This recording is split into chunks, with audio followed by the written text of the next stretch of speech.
नमस्कार, स्वागत है आपका राज्यसभा टीवी में। आपके साथ मैं हूं अभिलाषा पाठक। आइए शुरुआत करते हैं हेडलाइंस के साथ। सीएए के मुद्दे पर विपक्ष कर रहा है लोगों को गुमराह। राज्यसभा में राष्ट्रपति के अभिभाषण पर धन्यवाद प्रस्ताव पर हस्तक्षेप करते हुए मुख्तार अब्बास नकवी का बयान, कहा किसी हिंदुस्तानी की नागरिकता को नहीं है कोई खतरा। विपक्ष ने की सीएए वापस लेने की मांग। लोकसभा में भी धन्यवाद प्रस्ताव पर चर्चा।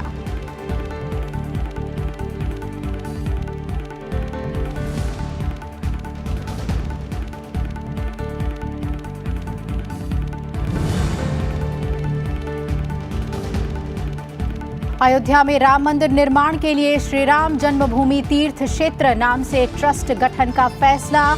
लोकसभा में प्रधानमंत्री ने कैबिनेट के निर्णय की दी जानकारी, कहा राम जन्मभूमि भारत की महान परंपरा और संस्कृति का बनेगी प्रतीक। सरकार ने सुप्रीम कोर्ट के निर्देशानुसार श्री राम जन्मस्थली पर मंदिर निर्माण के लिए योजना तैयार की।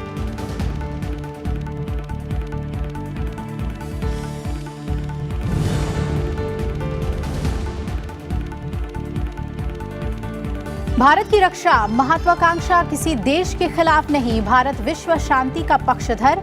लखनऊ में 11वें डेफ एक्सपो 2020 का प्रधानमंत्री नरेंद्र मोदी ने किया उद्घाटन। आतंकवाद और साइबर खतरे को पूरे विश्व के लिए बड़ी चुनौती बताया, कहा अगले 5 साल में 35,000 करोड़ रुपए के हथियार निर्यात करने का लक्ष्य।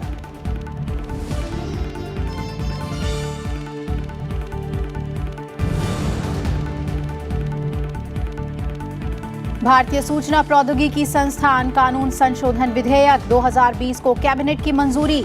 पीपीपी मोड में 5 आईआईटी को राष्ट्रीय महत्व के संस्थानों के रूप में घोषित किया जाएगा। महाराष्ट्र के वधावन में नए प्रमुख बंदरगाह की स्थापना को भी मिली सहमति। सहकारी बैंकों को भारतीय रिजर्व बैंक के नियामक नियंत्रण के तहत लाने का भी फैसला।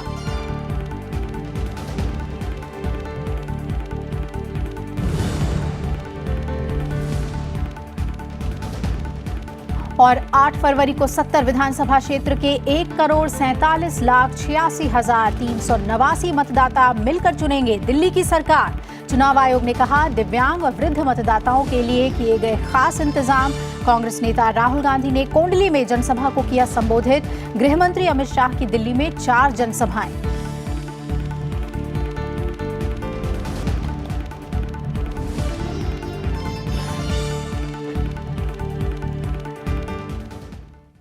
और बुलेटिन में सबसे पहले बात संसद की। राज्यसभा में लगातार दूसरे दिन राष्ट्रपति के अभिभाषण पर धन्यवाद प्रस्ताव पर चर्चा हुई।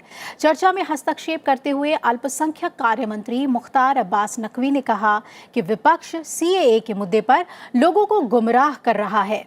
उन्होंने कहा कि लोगों को बरगलाकर हिंसा फैलाने की साजिश हो रही है।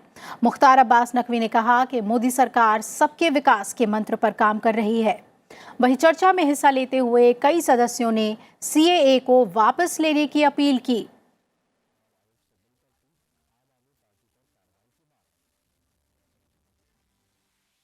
मैं ये नहीं मानता कि जो बच्चे हैं वो राष्ट्रद्रोही हैं, लेकिन वो गुमराह किए गए हैं और गुमराह आपके द्वारा किए गए हैं, आप जैसी पार्टियों के जरिए किए गए हैं। और ये बताया गया है कि तुम यहां बैठे रहो, नहीं तो तुम्हें हिंदुस्तान से बाहर भगा दिए जाओ। अरे कहां भगा दिए जाओगे भाई? ये जो बोगस बैशिंग ब्रिगेड है, इस बोगस बैशिंग ब्रिगेड का ये अफवाह फैलाने का और इस तरह से लोगों को गुमराह करने का षड्यंत्र और साजिश है, इससे ज्यादा कुछ नहीं है। एक वर्ग विशेष को कैसे गुमराह कर सको, किसे बहका सको, किस तरह डरा सको और किस तरह से उसे प्रगति की धारा से दूर कर सको, उसकी कोशिश होती रही। लेकिन मोदी जी अपने रास्ते से नहीं हटे। उन्होंने जब कहा 130 करोड़ हिंदुस्तानियों की बात करी। आज अविश्वास की स्थिति पूरे देश में होती जा रही है, इसलिए हम औपचारिकता के रूप में तो राष्ट्रपति जी के अभिभाषण का धन्यवाद दे सकते हैं, लेकिन वास्तविकता आज अविश्वास की है, क्राइसिस ऑफ क्रेडिबिलिटी है, क्राइसिस ऑफ कॉन्फिडेंस है। लोकसभा में तीसरे दिन भी राष्ट्रपति के अभिभाषण पर धन्यवाद प्रस्ताव पर चर्चा जारी रही। सत्ता पक्ष के सांसदों ने जहां सरकार के काम और योजनाओं को देश के विकास के लिए महत्वपूर्ण बताया, वहीं विपक्षी दलों ने सीएए, अर्थव्यवस्था की स्थिति समेत कई मुद्दों को लेकर सरकार की आलोचना की।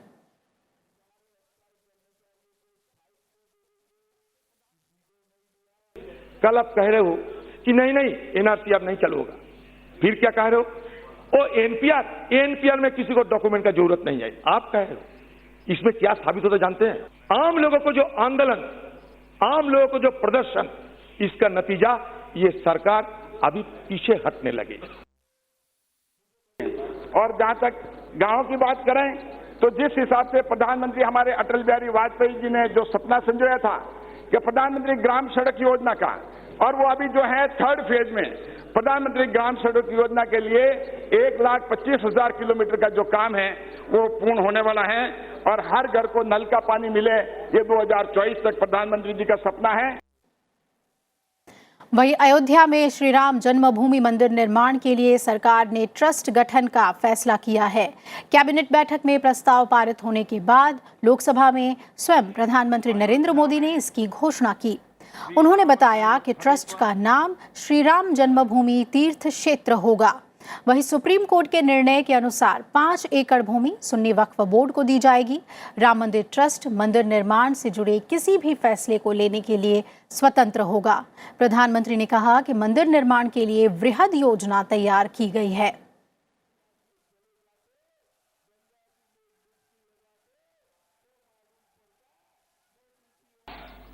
माननीय अध्यक्ष जी, मुझे आज इस सदन को, पूरे देश को ये बताते हुए बहुत ही खुशी हो रही है कि आज सुबह केंद्रीय मंत्रिमंडल की हुई बैठक में सुप्रीम कोर्ट के आदेशों को ध्यान में रखते हुए इस दिशा में महत्वपूर्ण निर्णय लिए गए हैं। मेरी सरकार ने सुप्रीम कोर्ट के निर्देशानुसार श्री राम जन्मस्थली पर भगवान श्री राम के भव्य मंदिर के निर्माण के लिए और इससे संबंधित अन्य विषयों के लिए एक बृहद योजना तैयार की है।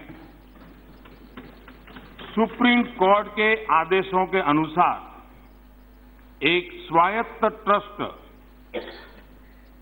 श्री राम जन्मभूमि तीर्थ क्षेत्र, ट्रस्ट का नाम होगा, श्री राम जन्मभूमि तीर्थ क्षेत्र का गठन करने का प्रस्ताव पारित किया गया है।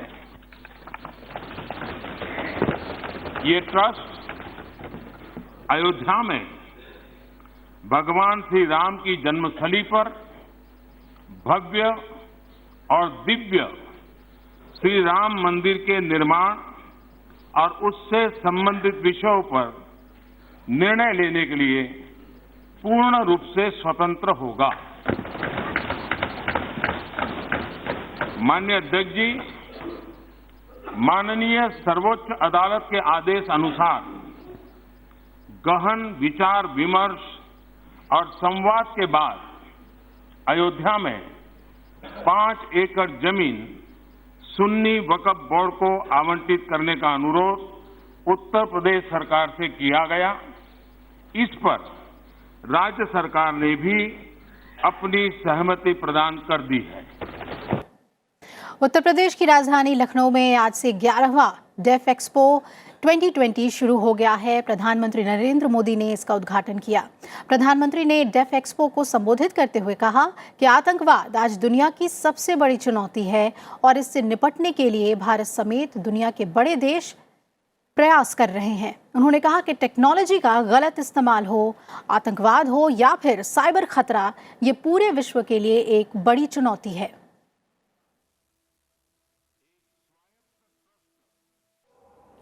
टेक्नोलॉजी का गलत इस्तेमाल हो और टेररिज्म भी हो या फिर साइबर थ्रेट हो, ये पूरे विश्व के लिए बहुत बड़ी चुनौती है। नए सिक्योरिटी चैलेंजेस को देखते हुए दुनिया की तमाम डिफेंस फोर्सेस नए टेक्नोलॉजी को इवॉल्व कर रही है। भारत भी इससे अछूता नहीं है। साथियों, इंटरनेट ऑफ थिंग्स हो या big data analytics, autonomous system हो या 3D प्रिंटिंग, आने वाले कल ही हर टेक्नोलॉजी पर भारत में आज रिसर्च एंड डेवलपमेंट का काम निरंतर चल रहा है। भारत द्वारा डिफेंस सेक्टर में आर्टिफिशियल इंटेलिजेंस को बढ़ाने के लिए एक रोड मैप तैयार किया गया है। यहां कई प्रोटोटाइप भी आज लॉन्च किए जा रहे हैं। हमारा लक्ष्य ये है कि अगले 5 वर्षों के दौरान डिफेंस क्षेत्र में आर्टिफिशियल इंटेलिजेंस के कम से कम 25 प्रोडक्ट विकसित किए जाएं। इस मौके पर प्रधानमंत्री ने स्क्रीन पर हाथ रखकर पवेलियन का उद्घाटन किया। पवेलियन में रक्षा क्षेत्र में प्रौद्योगिकी और किस प्रकार से चुनौतियों का मुकाबला करने के लिए वैज्ञानिक और इंजीनियर प्रयास कर रहे हैं, इससे संबंधित फिल्म भी दिखाई गई। इस मौके पर प्रधानमंत्री नरेंद्र मोदी ने कहा कि हमारे ऊपर अपने देश के साथ ही पड़ोस के देशों की सुरक्षा देना हमारी अपनी जिम्मेदारी है। भारत की रक्षा महत्वाकांक्षा किसी देश के खिलाफ नहीं है। भारत विश्व शांति का पक्षधर रहा है। आज दुनिया भर में 6000 से ज्यादा भारतीय सैनिक विश्व शांति स्थापना समूह का हिस्सा हैं।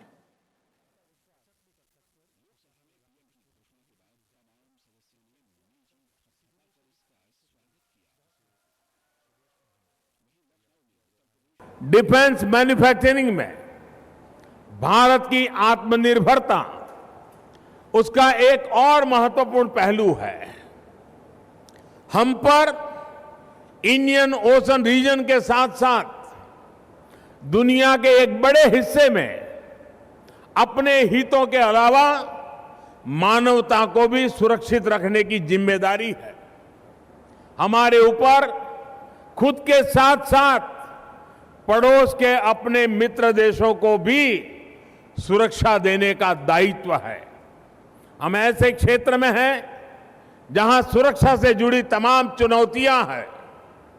इन चुनौतियों के लिए हर वक्त तैयार रहना हमारी जरूरत है। साथियों, डिफेंस प्रोडक्शन को लेकर हमारी एम्बिशंस किसी दूसरे देश के खिलाफ नहीं है। ये काम भारत के का अगर इतिहास देखा जाए, भारत ने ना कभी किया है और ना ही ऐसा करने की हमारी इच्छा है। भारत आज से नहीं बल्कि हमेशा से विश्व शांति का भरोसेमंद पार्टनर रहा है।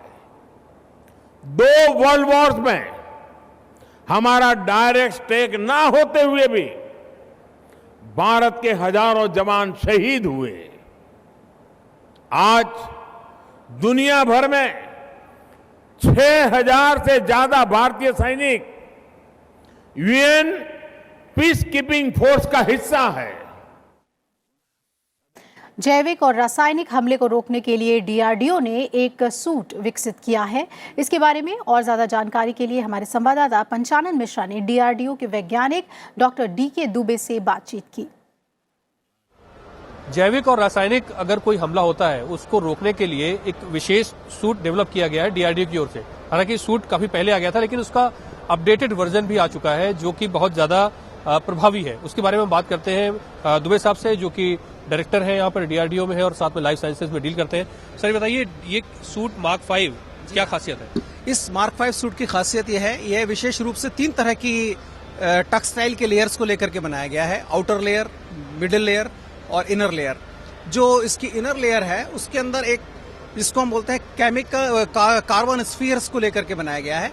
कार्बन स्फीयर्स का ये विशेषता होती है कि ये टॉक्सिक वेपर्स को या उनकी जो वाष्पीकरण होने के बाद जो वेपर्स बनती हैं, गैसेस बनती हैं, उनको सोख लेता है और उनको पहनने वाले की स्किन के या त्वचा के संपर्क में आने से रोक लेता है, जिससे काफी हद तक जो टॉक्सिक प्रभाव है वो किसको प्रिवेंट किया जा सकता है।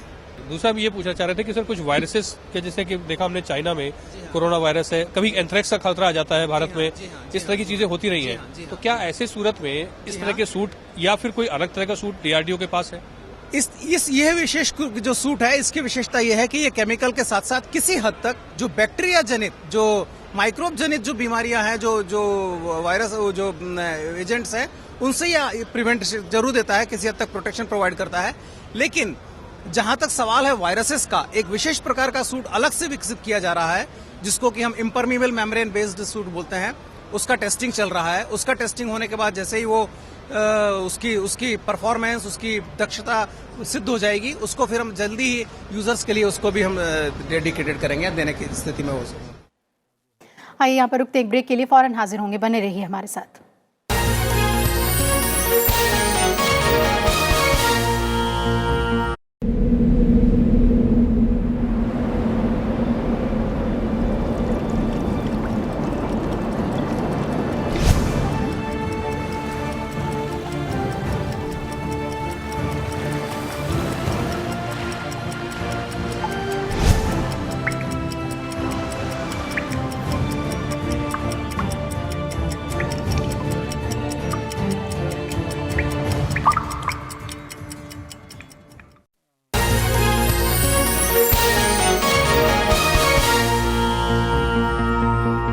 ब्रेक के बाद स्वागत है आपका।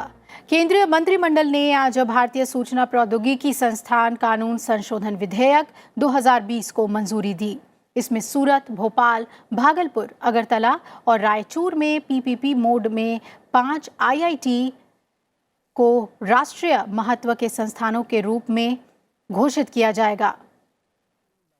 इसके अलावा सरकार ने महाराष्ट्र में दहान के पास वधावन में एक नया प्रमुख बंदरगाह स्थापित करने के लिए सैद्धांतिक मंजूरी दी है। सरकार ने सहकारी बैंकों के आर्थिक मजबूती के लिए आरबीआई के नियमन को भी मंजूरी दी है। इन वर्षों में नया जो प्लान 5 साल के लिए किया है, इसमें इंफ्रास्ट्रक्चर में यानी सड़क, बिजली, पानी, highway, port, airport, waterways, railways, इस सब के लिए 100 लाख करोड़ की योजना बनाई है। उस 100 लाख करोड़ में से एक पहला बड़ा निर्णय 51,51,000 करोड़ का आज महाराष्ट्र में वाढवण बंदरगाह है। ये जो पोर्ट है, ये एक प्राकृतिक बंदरगाह है और उसका पूरा विकास करने का निर्णय हुआ है। और आइए अब देखते हैं दिल्ली विधानसभा चुनाव से जुड़ी हुई खबरें।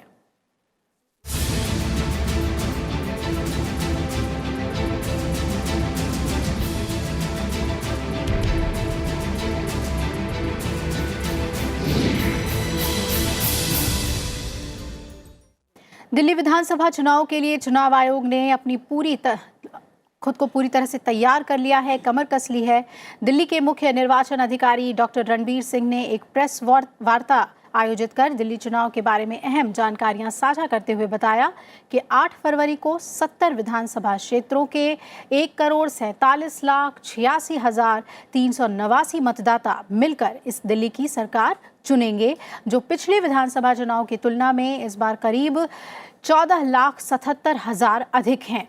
इसके साथ ही दिव्यांग और वृद्ध मतदाताओं के वोट डालने के लिए खास इंतजाम किए गए हैं। साथ ही वेबकास्टिंग के भी पूरे प्रबंध किए गए हैं।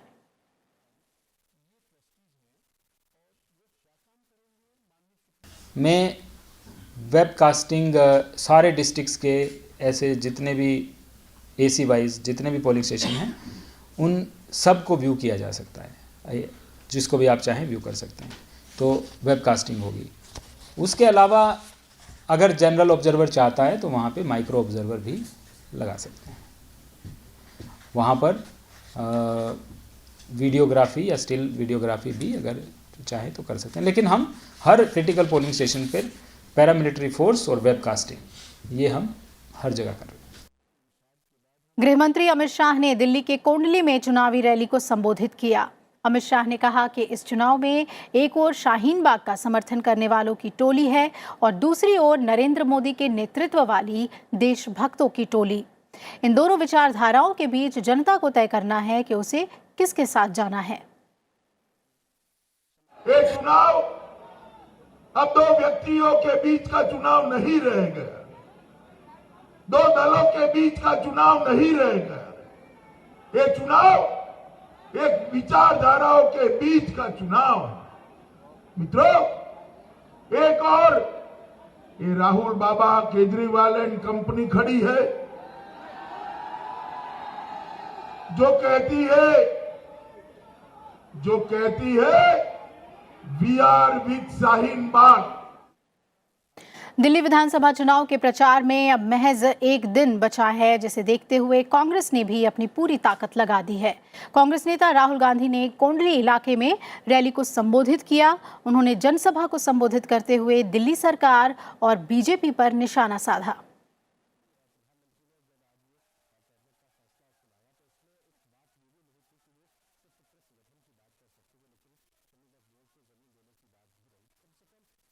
अगर मैंने कहा कि देखो किसानों को 72,000 करोड़ रुपए मिलेंगे तो 10-15 दिन के अंदर हमने कर दिया। अगर हमने आपसे कहा, अगर कांग्रेस ने कहा मेट्रो की जरूरत है तो मेट्रो हमने आपको दे दी। अगर हम आपको आज कह रहे हैं कि पोल्यूशन के बारे में, इस गंद के बारे में कुछ करना चाहिए, तो मैं आपको यहां से गारंटी करके कह रहा हूं, मैं ऐसे नहीं कह रहा हूं। दिल्ली विधानसभा चुनाव प्रचार के लिए अब करीब 30 घंटे से भी कम समय शेष बचा है। ऐसे में सभी पार्टियों के दिग्गज चुनाव प्रचार में जुटे हैं। दिल्ली की कालकाजी विधानसभा सीट पर आम आदमी पार्टी, बीजेपी और कांग्रेस के बीच दिलचस्प मुकाबले के आसार हैं। देखिए रिपोर्ट। कालकाजी विधानसभा सीट में जहां न्यू फ्रेंड्स कॉलोनी, सुखदेव विहार और ईस्ट ऑफ कैलाश जैसी पॉश कॉलोनियां हैं, तो कालकाजी, गोविंदपुरी और गिरिनगर भी हैं जहां मध्य वर्ग की बड़ी आबादी रहती है। इस सीट से आम आदमी पार्टी की आतिशी मरलेना, कांग्रेस की शिवानी चोपड़ा और बीजेपी के धर्मवीर सिंह मैदान में हैं। इस बार पूरी दिल्ली में एक ही आवाज़ निकल के आ रही है, दिल्ली में तो केजरीवाल। दिल्ली का हर व्यक्ति चाहता है कि उसका बिजली का बिल ज़ीरो हो, पानी का बिल ज़ीरो हो, स्कूल अच्छे हों, अस्पताल अच्छे हों। इन्हीं सब मुद्दों पे दिल्ली वोट देने वाली है। जो जनता है ये तंग आ चुकी है झूठे वादों से, झूठे प्रचारों से। अब कांग्रेस काम करने वाली सरकार है तो वो 100% आगे उभर कर आएगी। भारतीय जनता पार्टी की तरफ लोग आकर्षित हैं। उन्होंने मोदी जी के काम को सेंटर में जो देखा है, उनको ये लगता है कि कड़वे भी डिसीजन हो सकते हैं, लेकिन राष्ट्र हित के डिसीजन पसंद किए जा रहे हैं पूरे देश में, और अब दिल्ली में भी यही हवा चल पड़ी। कालकाजी विधानसभा क्षेत्र के कुल 1,64,239 मतदाताओं में 92,022 पुरुष और 72,206 महिला हैं, जबकि थर्ड जेंडर के 11 मतदाता हैं। इस विधानसभा सीट में पेयजल, पार्किंग, ट्रैफिक जाम, झुग्गी बस्तियों में नशे के इस्तेमाल जैसे अहम मुद्दे हैं। जहां माइक्रो लेवल की बात करें, ज़मीन से जुड़ी हुई बात करें, तो पानी आप पूरी दिल्ली में कहीं भी जाके पूछ लीजिए, साफ़ कहीं पानी नहीं आ रहा है। कहा गया है कि भाई पानी 3 महीने से फ्री कर दिया, लेकिन फ्री करने की बात नहीं है, पानी लोगों को साफ़ चाहिए। केजरीवाल ने भी जो भी एक रेवड़ी बांटी है आखिरी के अंदर, ये समझ में नहीं आता क्यों बांटी गई। इसको 5 साल तो काम करने नहीं दिया, 4 साल, अब अचानक कहाँ से पैसा आ गया ये। और दूसरी बात यह है, जो राष्ट्र का मुद्दा है उसको भी ये पीछे हटाते जा रहे हैं। कालकाजी सीट से 1993 में बीजेपी की पूर्णिमा सेठी ने जीत हासिल की, जबकि 1998 से 2008 तक कांग्रेस के सुभाष चोपड़ा विधायक रहे। 2013 में बीजेपी के हरमीत सिंह ने इस सीट पर जीत दर्ज की, लेकिन 2015 में हरमीत सिंह को आम आदमी पार्टी के अवतार सिंह ने हरा दिया था। कालकाजी विधानसभा सीट पर जहां एक तरफ कांग्रेस अपना वोट प्रतिशत बचाए रखने की रस्म अदायगी कर रही है, वहीं आम आदमी पार्टी ने भारी उम्मीदवार को चुनाव में उतारकर भारतीय जनता पार्टी को बैठे बिठाए एक मुद्दा दे दिया है। अब देखना यह होगा, पहले से ही एंटी इनकम्बेंसी का सामना कर रही आम आदमी पार्टी के खेमे में भारतीय जनता पार्टी कितनी सेंध लगा पाती है।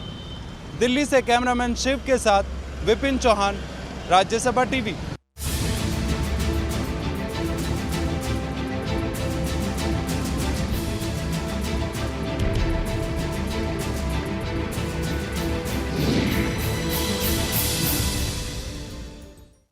अब बात पर्यावरण और जलवायु परिवर्तन से जुड़ी हुई।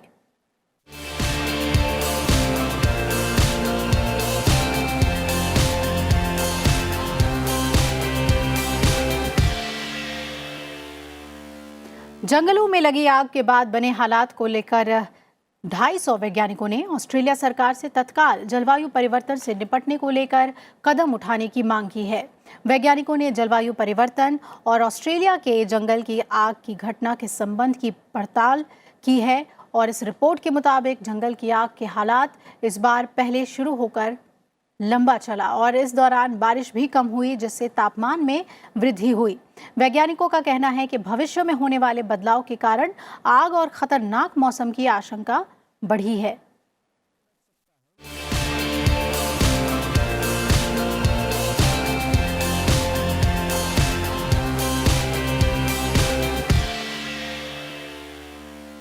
उत्तर प्रदेश के ग्रेटर नोएडा में एशिया के सबसे बड़े ऑटोमोबाइल शो आज से ऑटो एक्सपो 2020 की शुरुआत हो गई है। इसमें चीन की सबसे बड़ी automobile company great wall Motors ने पहली बार भारत में खुद को लॉन्च करने का ऐलान किया है।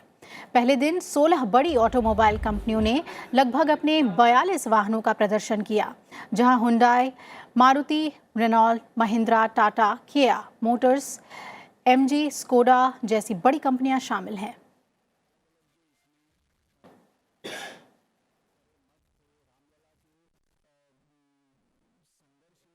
और इसी के साथ इस बुलेटिन में फिलहाल इतना ही। छोटे से ब्रेक के बाद देखिए हमारा खास कार्यक्रम देश देशांतर।